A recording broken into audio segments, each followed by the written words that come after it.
This is Scott Goldie Project Concert 150, hanging out at Buzzbin on a Sunday Metal Sunday, a snowy Sunday Metal Sunday.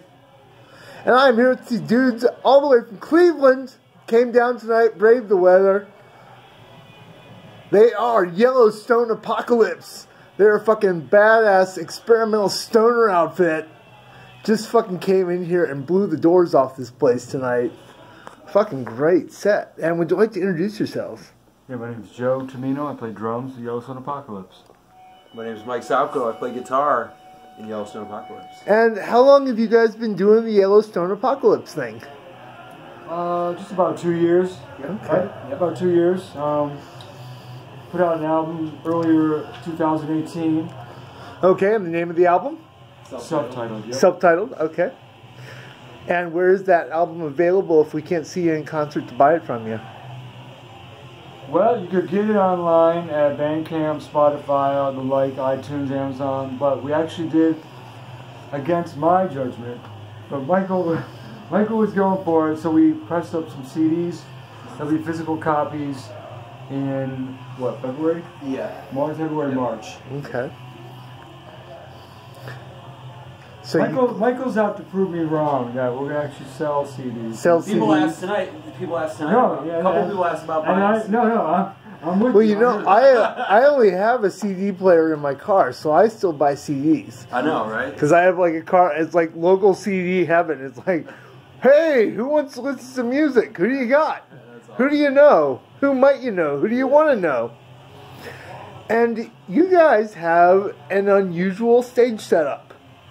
You're facing each other, as in the drums are facing this way as opposed to facing back towards the audience. They're facing this way, and your pedals are set up facing back to him. Yeah. So you're actually more looking at each other than you are looking at the audience at all.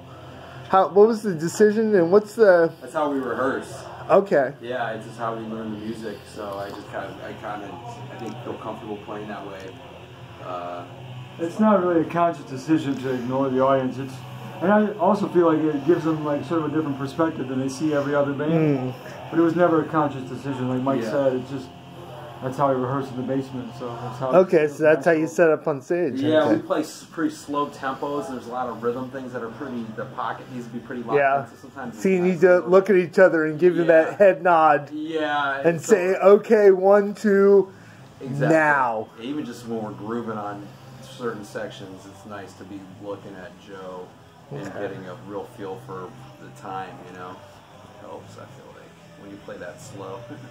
I concur. Yeah. Cool. And what do you guys have coming up as far as shows? Well, in March, a couple months from now, we're going to do a Midwest run out Detroit, Chicago, Minneapolis, Madison. And then we're going to do, the next week after that, we're going to go to Rochester, middle of March, New York, and maybe Pittsburgh, Philly. So, and then we're going to actually play the Grog Shop in Cleveland the end of March. So Midwest, East Coast coming up mid-March, end of March. Awesome. That show at the Grog Shop's what, the 25th? Monday the 25th? Yeah, that's what actually with Bit Brigade. Bit Brigade. I can't remember what the other band is, but it's Yellowstone, Bit Brigade, and some other band. The 25th or 6th, Monday. Yeah, it's a Monday. It should be a fun show, though. Yeah. Awesome. Well, I thank you very much for coming down to Buzzbin tonight to do Sunday Metal Sunday. It was a special treat, because I was like, what am I getting into tonight? And you guys started up, and I was like, oh, yeah. Because it's just, anytime you get somebody who's just so experimental and just like, we're going to do the stoner thing, but we're going to use 9,000 pedals and give you all kinds of sounds and feedbacks and loops, and a drummer who's just like, okay, I think this is where this is going to go. I mean, when you guys are up on stage, is it all, how much of it is completely scripted and how much is, we're going to vamp on this a little bit? Well, the forms are definitely exactly as they are. There's a couple sections and a few tunes that are open to just, you know, listen for a change or like make a head nod, but all in all, it's pretty scripted. Like the forms are probably like 85% set in stone. Yeah. There was maybe 2 tunes in the set where we added some loops and we did a little bit of kind of improvising, but the improvising is pretty, you know, compositional based. Okay. And there's some flex in as far as how long that goes on, but in general, it's pretty much all through composed. Okay. Set. Awesome. Well, I thank you again for coming down, and I'm sure our paths will cross again, and we can do it again sometime. Thanks for having me. Thank you very much. Yeah, man.